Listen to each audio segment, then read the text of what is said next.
کو سمجھایا کہ بھئی توبہ کرو، میں تمہاری گناہ دھو دیتا ہوں۔ حضرت آدم علیہ السلام سے غلطی ہو گئی تھی، وہ سمجھے ہمارے عام جھٹکی زبان میں گناہ ہی سمجھے۔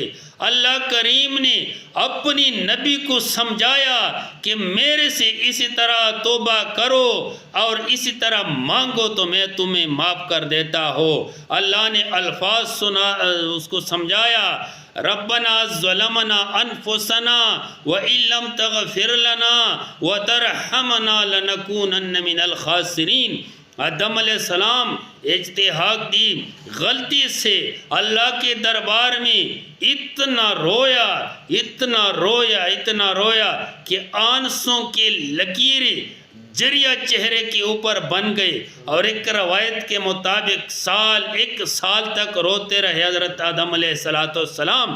پھر اللہ کریم نے اس سے یہ دعا سکھایا کہ یہ دعا پڑھو، میں معاف کروں گا۔ ربنا، اے میرے رب، ظلمنا، ہم نے ظلم کیا، انفسنا، ہمارے نفسوں پہ، وَإِن لَمْ تَغْفِرْ لَنَا، یا اللہ اگر تو ہمیں نہ بخشے، وَتَرْحَمْنَا، ہمارے اوپر رحم نہ کرے، لَنَكُونَنَّ مِنَ الْخَاسِرِينَ، ہم نقصان والوں میں سے ہو جاؤں گے، ہم گھاٹے والوں میں سے ہو جاؤں گے۔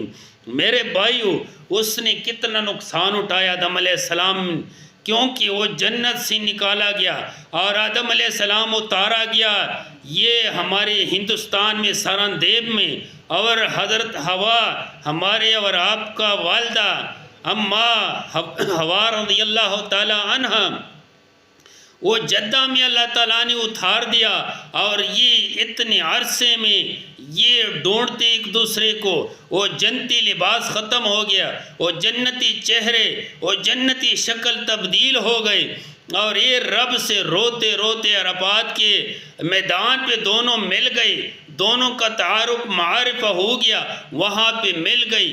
اتنی تکلیفوں کو آدم علیہ السلام نے نقصان کا لفظ نہیں دیا، نقصان نہیں کہا۔ آدم علیہ السلام کو پتہ ہے کہ مرنے کے بعد جو نقصان ہے وہ نقصان ہے، دنیا والے نقصان نہیں ہے۔ تو اس لیے دعا مانگے کہ یا اللہ جو دنیا میں جتنی بھی تکلیفیں ہے یہ نقصان نہیں ہے، یہ گاٹھا نہیں ہے، یہ کوئی بات نہیں ہے، اصل نقصان آخرت کا نقصان ہے۔ میرے بھائیوں، کئی مسلمان بھائی کہتے کہ یار میرا دنیا سنور جائے، میرے آخرت کو کچھ بھی ہو جائے کوئی بات نہیں، آخرت کے لیے دیکھیں گے، دنیا بس چاہیے۔ تو میرے بھائیو، اللہ کریم نے فرمایا ہے تم میں سے کچھ لوگ